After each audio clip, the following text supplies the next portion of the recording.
अब तक हम पढ़ चुके हैं कि उमा जो है वह नई दुल्हन बनकर निरुपमा के घर आई हुई है। तो वहाँ पर एक बालक रहता है जिसका नाम है शशि। उमा जब वह नई दुल्हन बनकर आई थी उमा, तभी निरुपमा ने उसे सावधान कर दिया था कि वह बालक से दूर रहे, नहीं तो अच्छा नहीं होगा। तो वह सोचती है कि शायद बालक शैतान है, पर 3-4 दिन हो चुका है, उसे पता चल गया कि बालक तो बहुत ही भोला भाला है, बहुत ही शांत बच्चा है, बहुत ही प्यारा बच्चा है। अब वह बालक से बातें जब भी करती थी तो निरुपमा बहुत क्रोधित हो जाती थी और बालक को मारा पीटा करती थी। तो यह बात जो है उसे बिल्कुल भी समझ में नहीं आ रहा था कि आखिर इस प्रकार का व्यवहार अत्याचार निरुपमा बालक से क्यों करती है। तो यहाँ तक यह भी कहा था कि देखो, अगर तुम बालक के साथ जानबूझकर बातें करोगे तो क्या है, तुम्हारा बुरा ही होगा। उस बालक के कारण ही क्या है, पहले तो उसने अपने माता पिता को खा लिया, फिर क्या है उसने जेठ जी को भी खा लिया, अब तो क्या तुम्हारे संसार को खा जाएगी, इसीलिए उससे दूर रहना। तो उमा को यह लगता है कि इसमें बालक का भला क्या दोष है। अगर उसके माता पिता गुजर गए तो इसमें बालक क्या कर सकता है, वो तो निरपराध सुबोध बालक है, तो इसमें उसका दोष कहाँ है। तो इस प्रकार वह हतभागिनी सी चकित रह जाती थी उनकी बातों को सुनकर।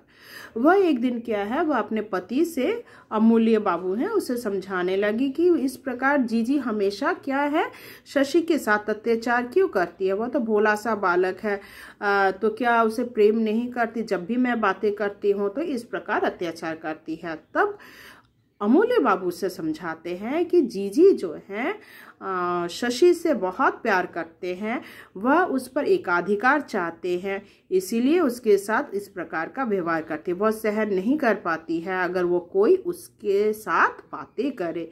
तो यह बात उसको बिल्कुल समझ में नहीं आता। भला प्रेम भी क्या किसी का अधिकार होता है? ये ऐसा नहीं है, बच्चा है, बच्चे के साथ तो सभी प्यार कर सकते हैं।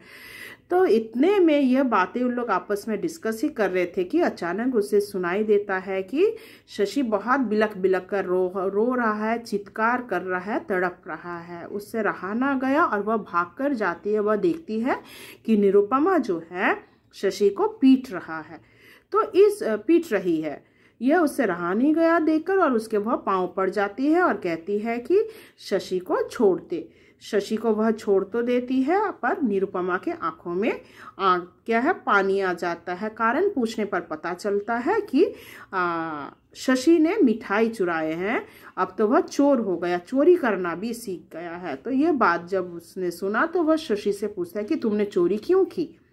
तब शशि कहता है कि चाची, 2 दिन पहले आपने मुझे मिठाई दी थी और ये जानकर जब जेठानी को पता चला, मतलब उसके ताई को पता चला, तो उसने मुझे बहुत मारा और मुझे कल सारा दिन भोजन नहीं दिया। मुझे बहुत भूख लगी थी, इसीलिए मैंने एक मिठाई चोरी कर खा लिया है और दोबारा मैं कभी चोरी नहीं करूँगा। तो यह बात सुनकर उमा पूरी शॉक्ड हो जाती है और वहीं पर वह संज्ञाहीन होकर चित पड़ जाती है, मतलब गिर जाती है। ठीक है, तो वहीं पर वह गिर जाती है। उसे बहुत बुरा लगता है कि ये क्या बात है, एक मिठाई खा लिया, उसके लिए उसको खाना नहीं दिया, भोजन नहीं दिया, ऊपर से इतनी मार। उसके आगे हम पढ़ेंगे, सुनो।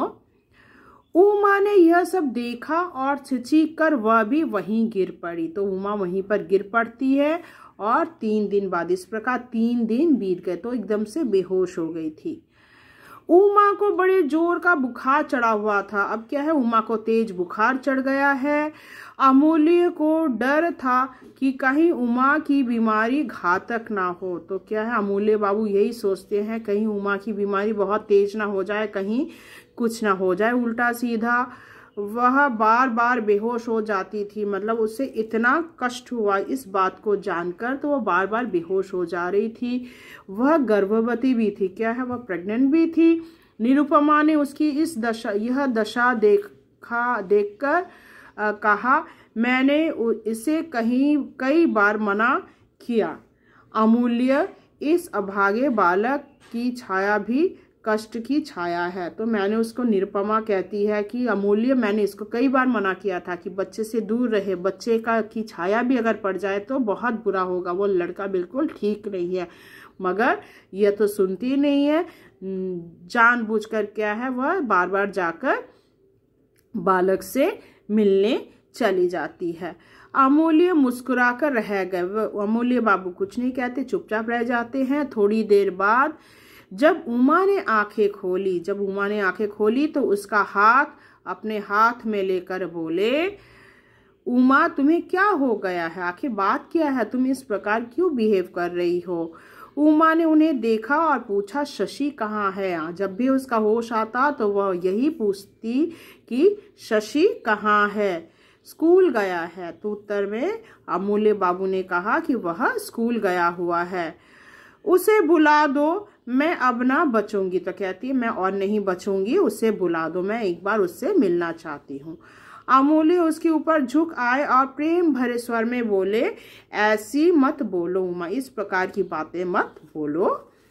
उमा ने उसी तरह कहा, आपको दुख होता है, पर मैं क्या करूं, मेरे कारण उस बालक को बहुत कष्ट उठाने पड़ते हैं। क्या है, मेरे कारण क्या है, शशि को बहुत कष्ट उठाने पड़ रहे हैं। मैं ना रहूं तो वही अच्छा है, कम से कम बालक के ऊपर तो अत्याचार ना होगा।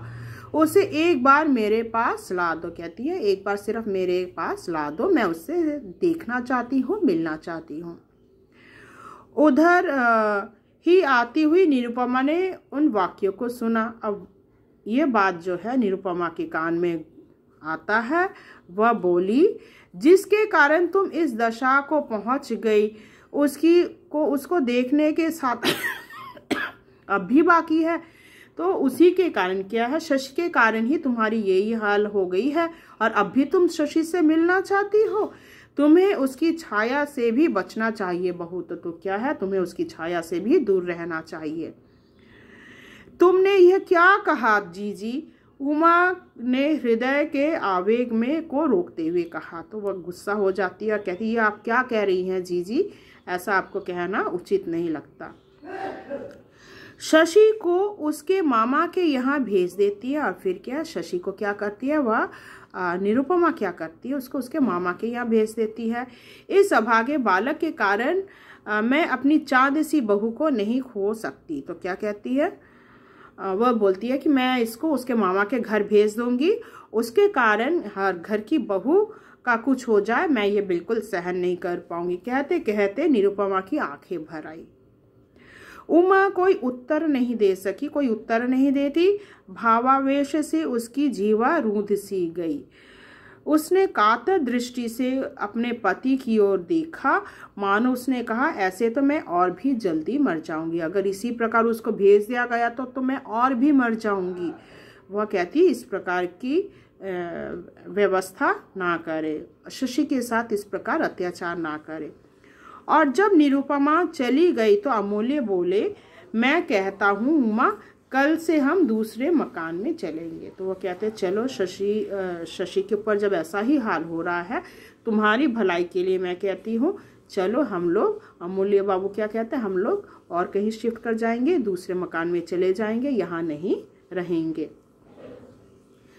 तब क्या होगा, उमा ने अचरज से कहा, अगर हम चले जाएंगे तो क्या होगा, फायदा क्या होगा ना, तुम भाभी के अत्याचार को नहीं देख सकोगी। अगर तुम यहाँ रहोगी तो भाभी के अत्याचार को देख रही हो, शशि के प्रति जो अत्याचार हो रहा है, और यदि हम यह घर छोड़कर चले जाते हैं तो तुम अत्याचार को नहीं देखोगी। ठीक है, तुम भाभी के अत्याचार को नहीं देख सकोगी। तुम कैसी बातें करते हो जी, शशि को जब भी और कहीं भी दुख होगा तो क्या मेरी आत्मा तड़प न उठेगी। अगर शशि के ऊपर अत्याचार होता है, कोई दुख होता है, तो क्या मेरी आत्मा नहीं तड़पेगी, क्या मैं उसके लिए, मेरा मन नहीं तरसेगा। तो उमा कहती है, इस प्रकार हमारा जाना उचित ना होगा। तो आशा करती हूँ आपको यहाँ तक समझ में आया होगा। इससे संबंधित आपको कोई अगर डाउट हो तो आप क्लियर कर सकते हो। ठीक है, आशा करती हूँ आपको यहाँ तक समझ में आया होगा। धन्यवाद। बाकी जो है मैं आपको आखिरी पार्ट में पढ़ाऊँगी।